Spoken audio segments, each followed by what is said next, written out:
Welcome back, everyone, to the GOATcast. This is season 4, and we are back again with another anime corner. This will be a little different, something I thought about doing, but I probably won't do on a regular basis, but I might just do an overview. I talk about the certain manga chapters that have come out. As you know, yesterday, the Dragon Ball Super, I think, chapter something 80 something, I don't know, that dropped, and also Boruto manga chapter 78 dropped. One I read, one I didn't, and I'm going to start off with the one I didn't and the reason why. Dragon Ball Super has been hard for me to really back for a long time, because ever since the Tournament of Power, we've had two arcs since then, if you want to count Broly, but I don't know if I really count that as an arc. Excuse me, I had to get some coffee. So we've had, the Broly stuff, we've had Morrow, had Granola. Now we're transitioning into the prelude to superhero, Dragon Ball Superhero that came out last year, starring pretty much Gohan and Piccolo. And Super has hooked me and then lost me so many times that I just gave up. I haven't read a manga chapter since Gas was using his Lantern Corp constructs to fight Ultra Ego and Ultra Instinct, and it just became too convoluted. They're doing too much. I feel like they've jumped the shark, because a transformation like Ultra Instinct should have been a building block that wasn't. It should have been a building block that wasn't such a meaningless building block now, because everyone just becomes stronger than Ultra Instinct, and it was hyped to be this, just a technique of the gods. Like only certain, level characters, fighters could ascend to that, and now it just seems like nothing more than Super Saiyan or Super Saiyan Blue. It's just a common transfer, and the way it was described at first to me was not really a transformation, but it was just like basically a technique. But now it just seems like it's a transformation, and there's certain levels to it, there's certain aspects to it where you can add this to it to make it work like this, and it just becomes something. And that's the thing with Super. So many transformations or different power-ups that they only use in that specific arc, and you never hear about it. Like, everyone made a big deal of Spirit Fission with Vegeta. We haven't heard him talk about that, and he doesn't use not Ultra Instinct, but instant transmission, although he learned it. So that was all just for a brief cool moment, and now he has something else that he's using. And these guys have so much knowledge and so many things to their disposal that just don't seem to work for the next enemy or the next character. That it becomes pointless. Like in other anime, when you learn something, you usually carries on throughout the show, throughout the manga, throughout the story. Certain Naruto characters didn't stop using certain things just because they learned something else. Naruto still uses Sage Mode. He still, uses Rasengan, Rasen Shuriken, all that type of stuff. And he learned that way back in the day. It's still, just like Goku still uses Kamehameha. But, it's just, they get certain stuff that seems to be specific to that arc, and then it's like they forget about it, or it becomes irrelevant based on this new. So it just, to me, it's jumped the shark. Too many transformations. too many just plot holes and contrived stuff. Now everyone's using the Dragon Balls to get power-ups. Yet Frieza can go for 2 minutes and become stronger than the whole universe. It's just, I'm just getting tired of, the randomness. It reminds me a lot of Star Wars sequel trilogy where, they had good ideas, but then they just kind of, you felt like they never really had an end game. They never really had any, they just had some different plot points thrown down, but they never had anything that was, leading to a specific ending and a specific conclusion. This is how Super feels, because I have no idea where they're going with this. And I skimmed through the newest chapter with Goten and Trunks, and that's another thing.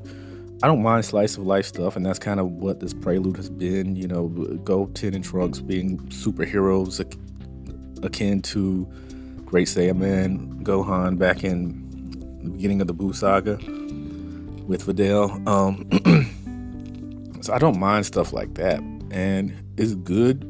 Everyone's been saying, "Where's Goten and Trunks? Where's Goten and Trunks?" And they finally bring them back, and people don't like it. And it's not that I don't like it. I've just, Super has just worn me out. Like, I need a break from Super, and I've taken a long break from Super, and I'll probably come back at some point. I enjoyed the superhero movie. Most people hated it. I liked it. I liked Piccolo being the focal point. Piccolo getting, even if it was not the way I would like him to power up, getting a power up, and getting something different. And Gohan, Beast Gohan, whatever, it was all right.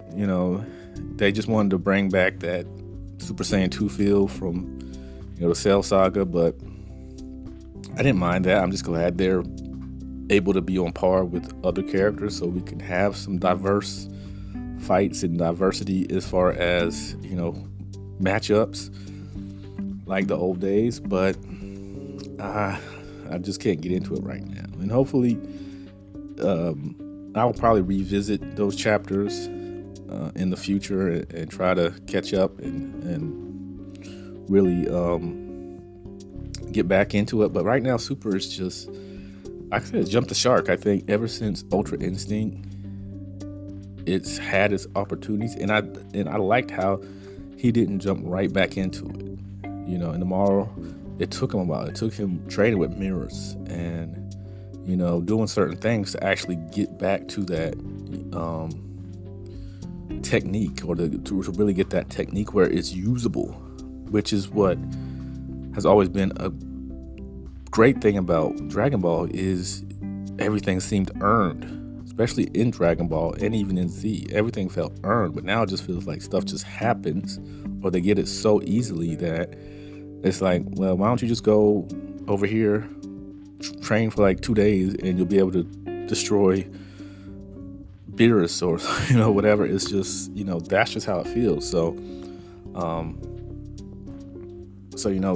at least in the Morrow, it's kind of felt like he was earning it, but I think then they just went off into this weird, and that's their problem. They could start a storyline and arc very well, get you interested, get you hooked, and then they just like push the pedal to the metal and just rush through everything else. Morrow was paced great. He was a cool character. He looked cool.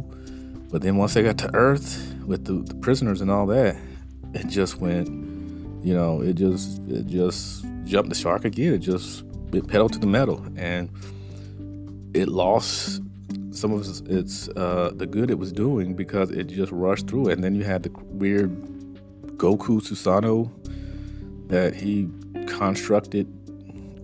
Yeah, but anyways, if you like the new chapter, please let me know. I haven't read it.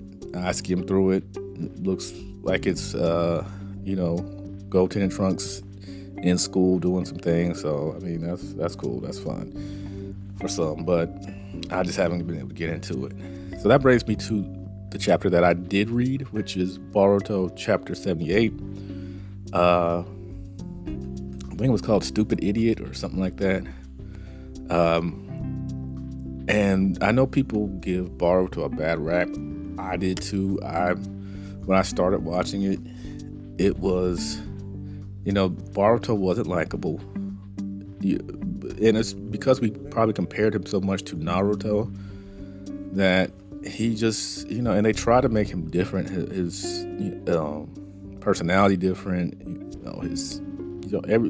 they try to make him and make all the other characters kind of different from their parents, but most of them were just carbon copies kind of their parents. And so that kind of took me out of the whole Boruto thing. But, eventually they found their footing. And I think once Kishimoto came back, I think it really, really found its footing. And I think right now to me, it's solid. Like, I can't stop. I can read a manga chapter and be okay. I can wait until the next. No, I want to know what happens next. And it's been like that for the last couple chapters, where things are just really heating up. And the thing I love about Boruto right now, we know there's going to be a time skip. They're closing in on it even more so after this chapter. But there's a lot of mystery behind it. Like, you don't know what's going to happen. You have so many characters that you don't know their true, their true motives. Like, we don't know Amado. We think we do. Amado, however sell it, we think we do, but there's still some questions behind him. There's still some mystery behind him. He wants to bring his daughter back, but I think there's some deeper things there with that. And she looked like Delta, so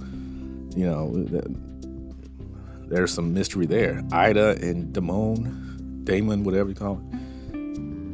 What's their motives? She's in love with Kawaki, so she's trying to get with Kawaki. They have the mission to watch her and to keep her happy and all that. That's been breaking down, but she's been somewhat helpful. But how long will that last? And how long before Damon and them just get fed up? Then you have Code. Code has a whole army of Ten-tail zombies or minions that are out there ready to attack. He's got the claw marks in Konoha. So what's going to happen there? There's a lot going on. And the biggest thing is, from last chapter, Kawaki just lost it. He just said, you know what? I'm done. Excuse me, playing these games. I'm just going to get stuff done. He went, sealed Naruto, sealed Hinata. They explained in this chapter where they're in some type of dimension where time is slowed like way down, so they're not going to age. They don't need food. They'll survive. So Naruto and Hinata are good. They're just sealed away. So they have to figure out how to get them out of that dimension. But basically, this was Kawaki has gone rogue. He's out for blood. He's bloodlusted, basically, from what we can tell. And Shikamaru and that crew find out that they can't no longer sense Naruto or Hinata's chakra, and they felt Kawaki chakra, but they can't no more. So Sarada and Boruto, all of them hear about this, and they find out, Sarada finds out that Kawaki had actually killed Boruto, but because of Momoshiki's, Boruto was able to come back to life. So she's concerned. Boruto's like, I gotta go. He can sense, because of that Otsuki karma stuff, they can kind of still sense each other. So he can kind of feel where Kawaki is, but he doesn't want Sarada to come. She doesn't, but she's like, if she's gonna be Hokage one day, she's got to, that's something she's got to step up and do. So Boruto goes to hunt for Kawaki, finds him, and they get into it, and basically Kawaki's like, I don't have time to talk, explain. Boruto's trying to ask him, why are you doing this stuff? He's like, Blaine, I'm just here to kill you. And they go back and forth, and Sarada gets involved, trying to help, and kind of gets in the way, because basically Kawaki's like, if you're going to be here, you're going to get killed too. So his best bet is to just leave. But she's not leaving, so he's like, well, you're going to have to get the smoke too, basically. So they're fighting, and then boom, the troops show up. You have Konohamaru, Shikamaru, Mitsuki. Those guys show up. Mitsuki's able to wrap his arm around Kawaki, and Shikamaru was able to do his shadow paralysis jutsu, so they're able to contain him. And Kawaki's defiant, but then out of the blue comes Sasuke. Sasuke's got his sword to his neck. He's like, you know what? I don't want to do this, but I'll kill you if you keep doing what you're doing. And in the midst of all that, if you remember the time skip where Boruto's face is cut, eye is cut, this is where he, because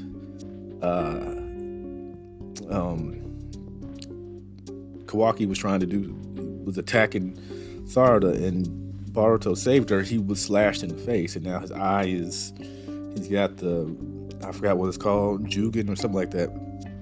But, his eye is no longer the blue eye. He's got the new eye. So that's where he gets that slash, that cut. I thought maybe it was from him and Sasuke fighting, but now we know Kawaki did it.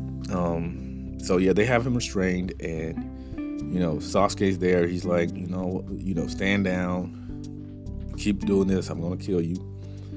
But then Momoshiki takes control over Boruto, and he absorbs the shadow jutsu, and is able to get Mitsuki off of Kawaki, and tells Kawaki to run. And so basically, for whatever reason, Momoshiki is helping Kawaki, even though Kawaki's there to try to kill him, Boruto.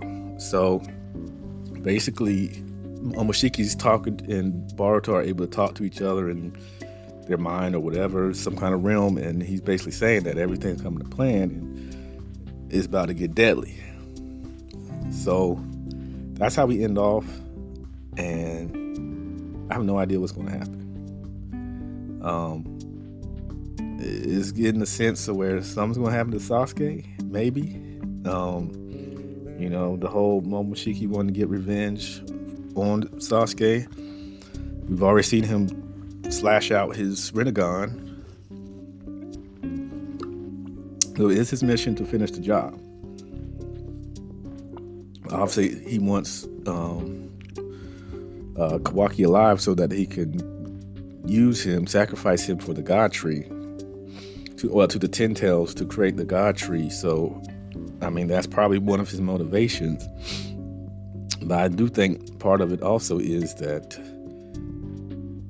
having somebody like Kawaki has pretty much gone rogue, it can help him to get rid of, some of Konoha's more powerful shinobi, and to help him to where he can finally get his hands on Kawaki to sacrifice him. So there's a lot going on, man, and it's interesting. So the time skip is obviously on its way.